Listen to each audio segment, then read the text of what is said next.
Albert Einstein once said, everybody's a genius, but if you judge a fish by its ability to climb a tree, it will live its whole life believing that it is stupid. Ladies and gentlemen of the jury, today on trial we have modern day schooling. Glad you could come. Not only does he make fish climb trees, but also makes them climb down and do a 10-mile run. Tell me, school, are you proud of the things you've done?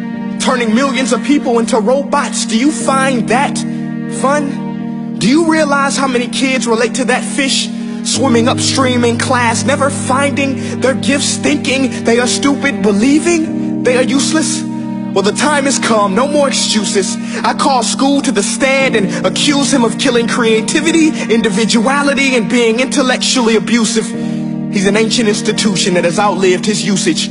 So, Your Honor, this concludes my opening statement, and if I may present the evidence of my case, I will prove it. Proceed. Exhibit A. Here's a modern day phone. Recognize it? Here's a phone from 150 years ago. Big difference, right? Stay with me. Here's a car from today, and here's a car from 150 years ago. Big difference, right? Well, get this. Here's a classroom of today, and here's a class we used 150 years ago. Now ain't that a shame? In literally more than a century, nothing has changed. Yet you claim to prepare students for the future? But with evidence like that, I must ask, do you prepare students for the future or the past? I did a background check on you and let the record show that you were made to train people to work in factories, which explains why you put students in straight rows, nice and neat, tell them sit still, raise your hand if you want to speak, give them a short break to eat, and for 8 hours a day tell them what to think. Oh, and make them compete to get an A letter which determines product quality, hence grade A of meat. I get it. Back then, times were different. We all have a past. I myself am no Gandhi. But today, we don't need to make robot zombies. The world has progressed. And now we need people who think creatively, innovatively, critically, independently, with the ability to connect.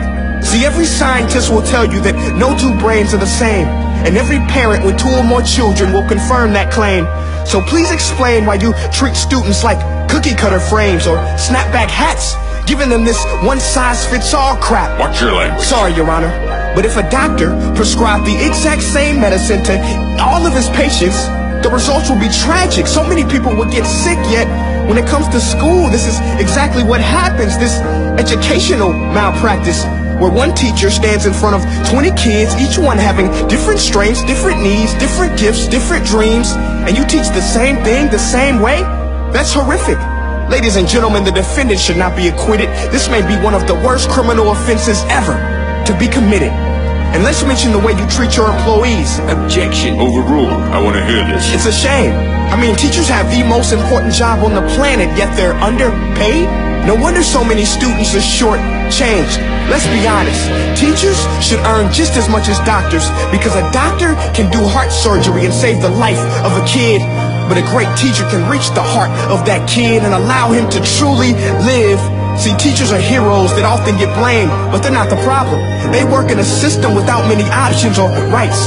Curriculums are created by policymakers, most of which have never taught a day in their life. Just obsessed with standardized tests. They think bubbling in a multiple choice question will determine success. That's outlandish. In fact, these tests are too cruel to be used and should be abandoned, but don't take my word for it.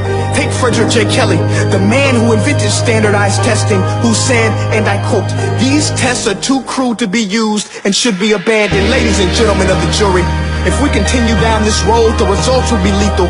I don't have much faith in school, but I do have faith in people. And if we can customize healthcare, cars, and Facebook pages, then it is our duty to do the same for education, to upgrade and change and do away with school spirit, because that's useless. Unless we're working to bring the spirit out of each and every student, that should be our task.